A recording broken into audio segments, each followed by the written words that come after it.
The smell of engine oil and fresh paint hung in the air as the bright lights of the Mercedes truck showroom gleamed off polished chrome. A group of executives, dressed in sleek suits and heels, laughed lightly as a ragged old man stepped hesitantly through the glass doors. His beard was long and white, his cap torn at the edge, and his shirt stained with the marks of many long days and nights on the road. He looked like a man out of place in a world of luxury. But what no one knew was that this moment, this one encounter, would change everything. He walked slowly, his boots scraping against the showroom tiles, his worn backpack slung over one shoulder. A few mechanics turned their heads. The three women standing near the front desk exchanged puzzled glances. One of them, the manager, Miranda Hale, silver-haired and confident, raised an eyebrow as the old man's eyes scanned the room. He stopped near the largest white truck, placed his calloused hand on the cool chrome grille, and whispered as if greeting an old friend. "She's a beauty," he said softly. Then he looked up and announced in a gravelly voice that carried across the room, "I'll take 5 of these." The words hung in the air like an absurd joke. One of the women, Julia, young, bright, and new to the job, stifled a laugh.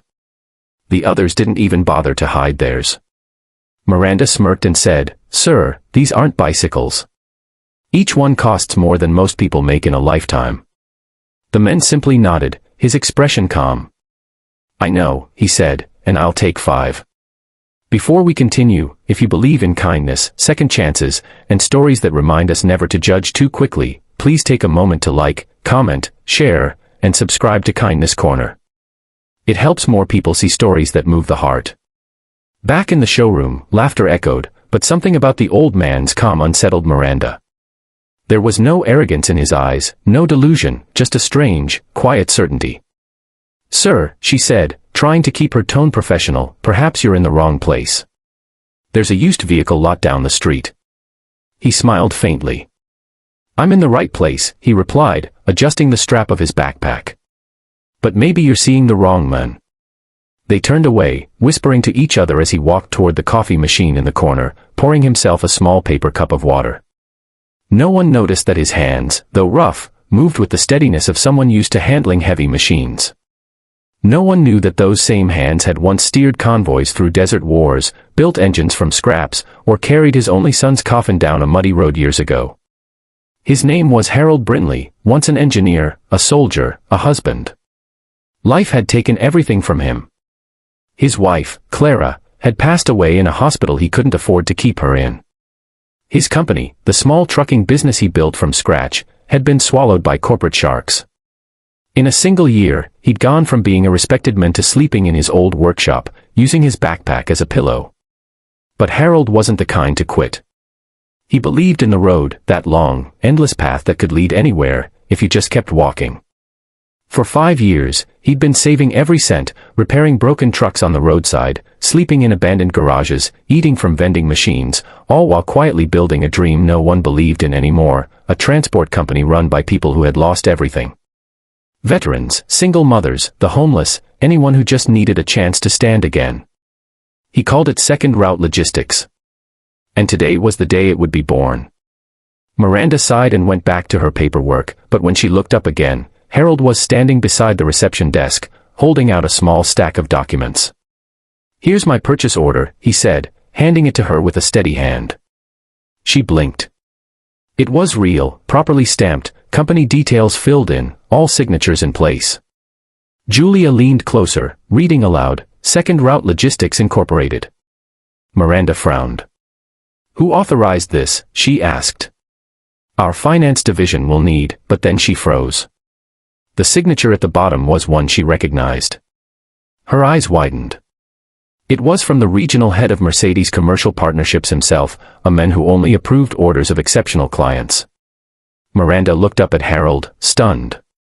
How did you get this?" she whispered. He gave a tired smile. "He was my student once," he said softly. "Back when I still taught mechanical logistics. I fixed his trucks before he had a company to run." Silence filled the room.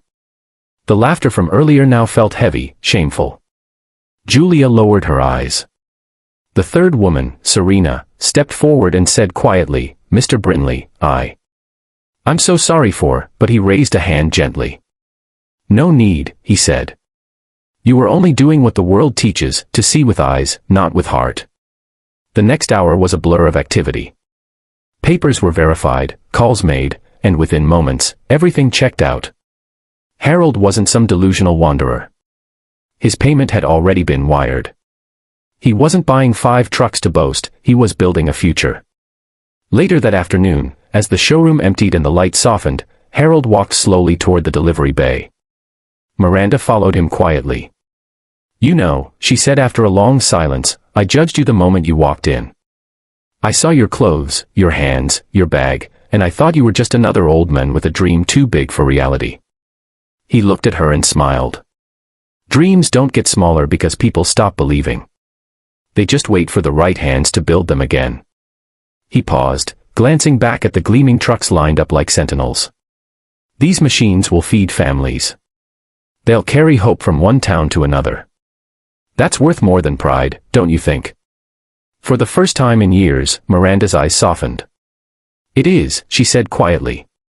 When the trucks finally rolled out the next morning, driven by a team of men and women who had been sleeping in shelters just days earlier, the entire town watched.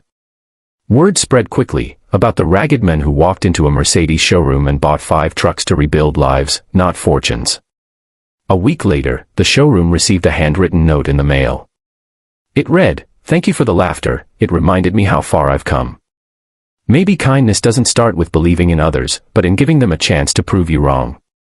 If this story touched your heart, please like, share, and subscribe to Kindness Corner, where real stories remind us that compassion can change the world. Before we end, tell us in the comments, what would you have done if you were in Miranda's place that day? Would you have laughed too, or listened a little closer?